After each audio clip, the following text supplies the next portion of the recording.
this up. That's 2 in a row that he's just run in without being touched. And again, Polk gave him the block that he needed. Try for point. Neitz has it up and good. And with 12:17 remaining in the first half, Arizona State has taken a 14-0 lead. Terry Battle getting it done. Fanatics Anonymous is now in session. I can't go out anymore dressed up. People always bug me for autographs. I think I'm going to have to break up with my girlfriend. She just doesn't understand why I have to go to these ASU games. Work through that issue. Work through it. I have this compulsion to only dress like you, Coach. Hi, my name is Charles, and I'm a freedom fanatic. Hi, Charles. Come on in, big fella. That's okay. We'll help you through it. You can own a piece of Arizona State football history.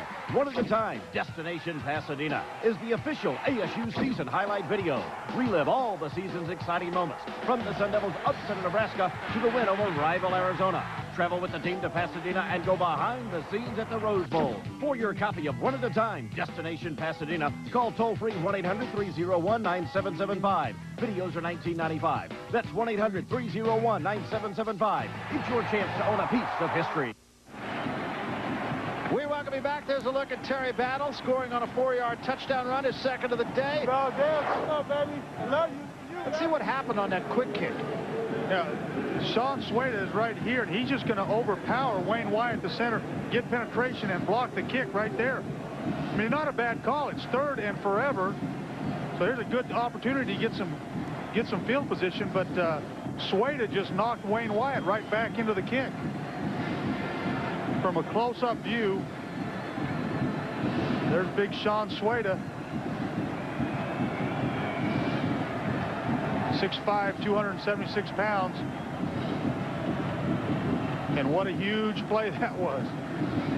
Huge play by a huge guy. Incidentally, UCLA has defeated USC in double overtime, 48-41. Wow. USC will have a losing record this year. That kick is not going to be returned.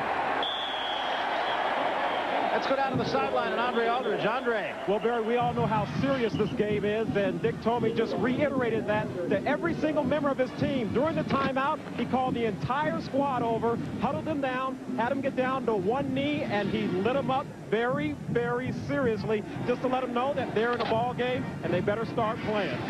I think they know that they're in a ball game. I'm sure he was very articulate about it, too.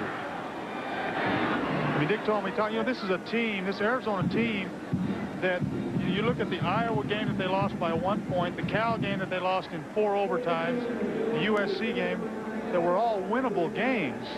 And this could very easily be an 8-2 team. Well, they're going to call this kickoff back. They're going to say illegal procedure against Arizona State, and Cats will have another opportunity to run this one back. Yeah, Tomey told us he felt they easily could have beaten SC. They certainly could have beaten California, going for the 2-point conversion, trying third overtime. And a game against Iowa, they had 2 fumbles deep in Iowa territory and lost by 3.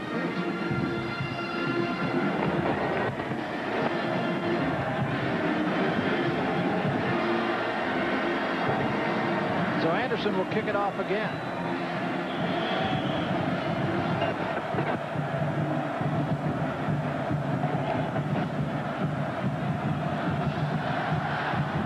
Drives this one pretty good too, but it's going to be McAllister 1 yard deep. He'll try it to the 10, to the 50. Now he goes the other way.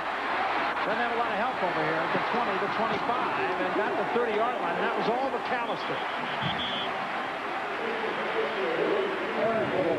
Some other scores. We gave you this one, 48-41. That's a terrific comeback for UCLA. I believe that's 6 in a row now for UCLA over USC. Stanford is going to go to the Sun Bowl. They will finish 3rd in the conference. And you can't say enough about John Ty Willingham has done. Oregon, now they had a season there. They were all banged up. Now they'll be bowl eligible because they will be 6-5. Washington State, always a close game. I don't care what the records of these 2 teams are. And if Washington State manages to beat Washington, they too will be bowl eligible. Give the fullback Miles on first down, and Miles gets a couple. Sean Sueda makes the stop. Well, Dick Tomey made an interesting observation regarding the Pac-10 that 8 different teams have won 9 games in a season in the last 5 seasons. The only 2 teams that haven't are UCLA and Oregon State. That's a pretty incredible statistic when you look at an entire conference. Yeah, he's just talking about the parity in this conference, and the power base is not in Southern California anymore. Every team's got a few great players, and it's really getting spread out. Exactly. 2nd down and 8 now. Split backs this time. And a give on a draw play to Schmidt, or rather Ifan. Ifan gets to about the 38-yard line before he is stopped. A gain of 6. Kelvin Ifan's an interesting story. He is at the University of Arizona on a basketball scholarship. He played 2 years of basketball, and I remember him telling me during the basketball season that if I'm not happy with my progress in basketball, he was an all-state football player in Texas. He said, then I'll go out for the football team. This year, he showed up at Dick Tomey's first practice. He said, I'd like to try this, and here he is, the backup fullback, and he's got 3 years of football eligibility left. Great athlete out of Seagoville High School in Dallas. Leon Callan is now the running back. Smith rolling to his right, and he'll run. He's the 40. Look out. Midfield, 45, and down the 40-yard line. And that's what Keith Smith can do to you. Wow.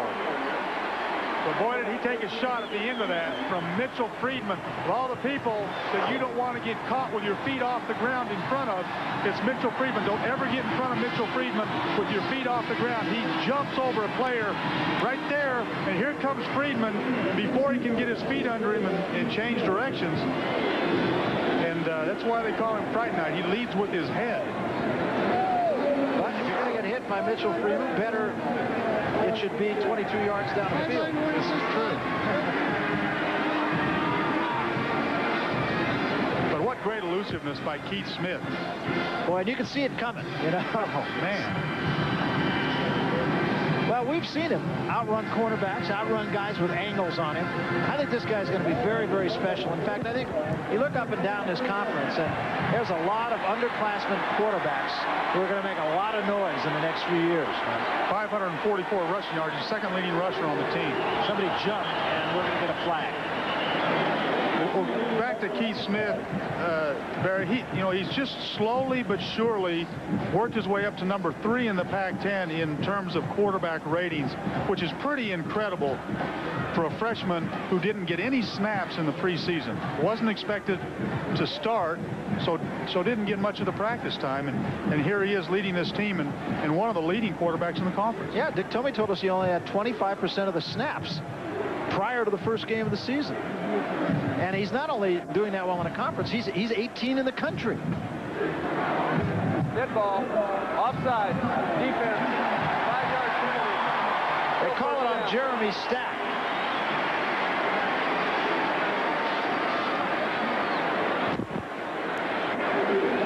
And I think what Bruce Snyder was saying there is the quarterback's bobbing his head. Yeah, the line, the right guard and the left guard both, it looked like moved a little bit early. Never heard of a head bob called. No, out of the shotgun. No, I haven't either. No. Well, defensive lineman got to have great eyes to jump off on that kind of a head bob. But he goes from under center this time. 1st and 5. And he'll put it up. Looking deep. Got a man. It is McDaniel at the 7-yard line.